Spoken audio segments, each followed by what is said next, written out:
Dalam sebuah catatan di Kementerian Pertahanan Amerika, terdapat fakta data yang mengejutkan mereka, yang mereka baru tersadar ketika perang di Ukraina terjadi. Kesadaran tersebut berhubungan dengan rare earth, mineral logam tanah jarang. Mineral tanah jarang adalah logam yang tidak terdapat di alam secara bebas, namun dari alam tadi diproses pemurnian dan pemisahannya menggunakan teknik tinggi. Bukan hanya memakai alat pemurnian katalis atau sejenisnya, ada proses temperatur tinggi sebelum proses lainnya dan panjang proses pemisahan material mineral tadi. Berita buruknya, Tiongkok sudah di depan dalam teknologi pemurnian logam dari mineral tanah jarang dibanding Amerika. Dari sisi militer, teknologi tinggi persenjataan seperti rudal, misil, radar, satelit, dan banyak lagi teknologi militer memerlukan logam tanah jarang. Mengapa Amerika terkejut? Karena 90% penghasil industri logam tanah jarang adalah Tiongkok. Bahan baku dunia, mulai dari bahan baku negara asal seperti Afrika dan juga Indonesia, yang di Afrika memang lemah pemahaman ilmu kelogamannya tadi. Misalnya, dalam pikiran pejabat di Afrika, disangka Tiongkok itu waktu mengangkut nikel, yang dapat cuma nikel doang. Kalau yang diangkut timah, ya yang dapat timah doang. Tidak, ada litium, ada uranium, ada thorium ikut keangkut tetapi dihargai nol karena ketidaktahuan akan mineral ikutan lainnya. Di Afrika sering terjadi seperti hal ini. Intinya sekarang Tiongkok menguasai 90% logam tanah jarang yang kebutuhan utamanya adalah untuk high-tech permesinan, digital teknologi, alat komunikasi medis, mesin pesawat terbang, dan banyak lagi kebutuhan yang dikuasai Tiongkok. Amerika hanya bisa memproduksi 10% kebutuhan tanah jarang dunia. Di sisi ini, logam tanah jarang, Tiongkok pegang kendalinya. Mengapa di awal kalimat Kementerian Pertahanan Amerika kaget? Kaget ketika menyadari bahwa Rusia punya senjata yaitu minyak dan gas sebagai alat tawar dengan Eropa dalam perang Ukraina. Dan Tiongkok bisa pakai alat tawar rare earth sebagai kunci mengalahkan atau perang melawan Amerika. Kita ke Taiwan sekarang. Ketika dialog di Singapura tentang pertahanan wilayah Indo-Pasifik baru-baru ini, Menteri Pertahanan Tiongkok mengatakan dengan lantang yang mana belum pernah terjadi dalam sejarah Tiongkok. Para pejabat utamanya dari mulutnya mengatakan perkataan yang agresif dan ofensif, yaitu menyerang. Kalimatnya adalah kalau Taiwan menyatakan kemerdekaannya dan menyatakan lepas dirinya dari Tiongkok, Tiongkok akan serbu Taiwan. Sahabat, kita semua tahu Taiwan memisahkan diri dari Tiongkok zaman Partai Kuomintang yang nasionalis di bawah Chiang Kai-shek yang bersih tegang dengan Partai Komunis Tiongkok sejak tahun 1927, yang kemudian terjadi perang saudara di Tiongkok yang dimenangkan Partai Komunis Tiongkok di bawah Mao Zedong. Kemenangan tersebut membuat berdirinya Negara Republik Rakyat Cina 1 Oktober 1949. Chiang Kai-shek, pemimpin Partai Kuomintang, bergeser ke Pulau Formosa yang kemudian hari bernama Taiwan.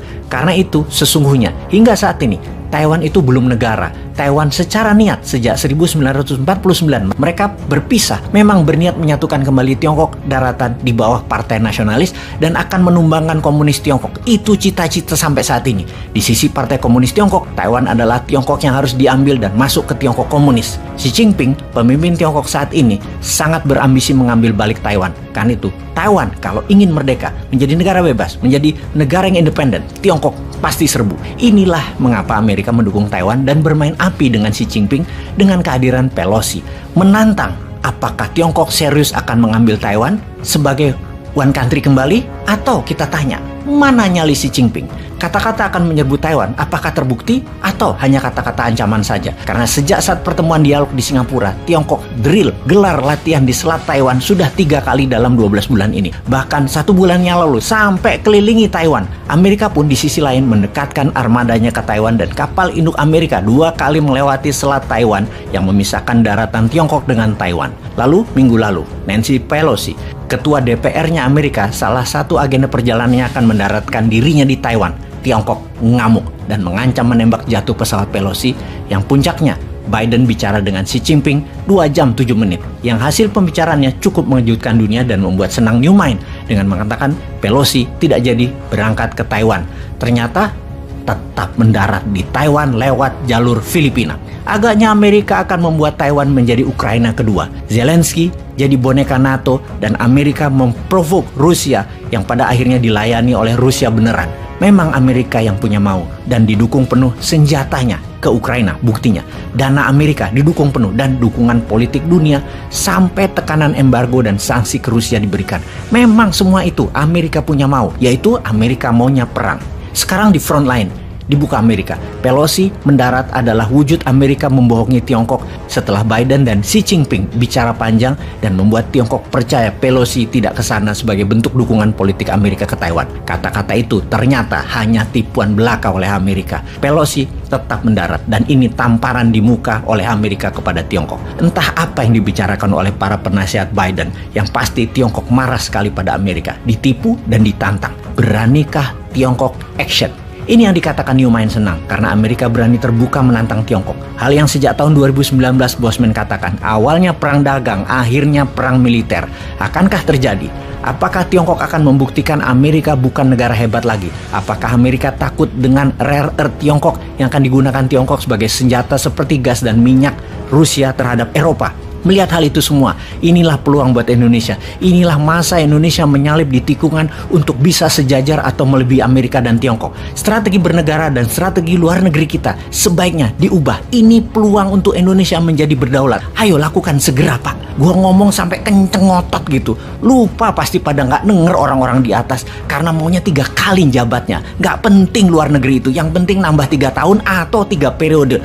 Walau harus kudeta konstitusi, nggak apa-apa. Begitu kan? Atau kita mainnya nanti 2029. Ya Allah, lama bener ya. Jadi ingat kata-kata Pak Rizal Ramli nih. Memang dari awal ada operasi politik, yaitu kudeta konstitusi. Kalau zaman dulu sampai tahun 70-an di seluruh dunia itu kudeta hanya ada kudeta militer. Militer ambil alih kekuasaan, perpanjang kekuasaan atau sebagainya. Tapi tahun 80-an dikenal istilah kudeta konstitusi. Jauh lebih gampang ubah konstitusi untuk memperkuat kekuatan yang kuasa, otoriter, untuk penyimpangan apapun. Jadi istilah akademiknya itu memang kudeta konstitusi.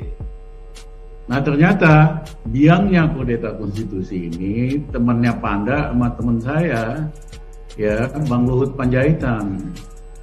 Nah saya tahu cara kerja Luhut Panjaitan, selalu cari orang bermasalah untuk dibikin bagian dari operasi itu.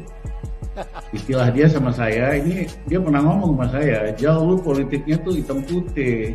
Kita itu perlu politik supaya kita orang bermasalah, kita pasangin tali di hidungnya kayak kerbau supaya bisa diperintahkan kiri kanan. Inilah modus operasi daripada teman saya Luhut Panjaitan. Waktu itu dia ngotot agar supaya Jokowi pilih Novanto jadi ketua umum Golkar. Kalau saya masih di dalam biasanya Jokowi nanya sama saya, Mas Rizal gimana nih gini? Saya bilang, jangan Mas, Novanto itu banyak masalah, nanti kita sibuk ngurusin limbahnya aja. Akhirnya Bang Luhut ngajak saya makan siang, Jal lu bantuin dong. Karena Jokowi pasti nanya sama lu nih soal begini. Ya, bantuin apa? Lu bantu dong lobby Jokowi supaya dukung Novanto jadi ketua umum Golkar. Dia bilang, gua kagak mau. Dia bilang, lu Jal, politik lu hitam putih. Kita itu perlu orang bermasalah supaya kayak kerbau dipegang hidungnya. Saya bilang, Bang, jangan samain gua sama lu. Kenapa? Lu otaknya mah nggak bener kok. Beda sama kita. Tapi kita memang teman lah, bisa ngomong kayak gini. Sama aku, sama Panda, sama Effendi, biasalah ngomong to the point. Nah, operasi politik itu menggunakan orang-orang bermasalah secara hukum. Yaitu pasien rawat luar dari KPK. Namanya Muhaimin Iskandar, namanya Jul, namanya Erlangga Hartarto. Tiga-tiganya punya masalah hukum. Ya. Jadi mereka gampang diarahkan supaya dukung kudeta konstitusi. Ambil peluang ini, ikuti Bosman Tour 2023. Solo, Malang, Tangerang, Road to Billionaire. Selamat bergabung.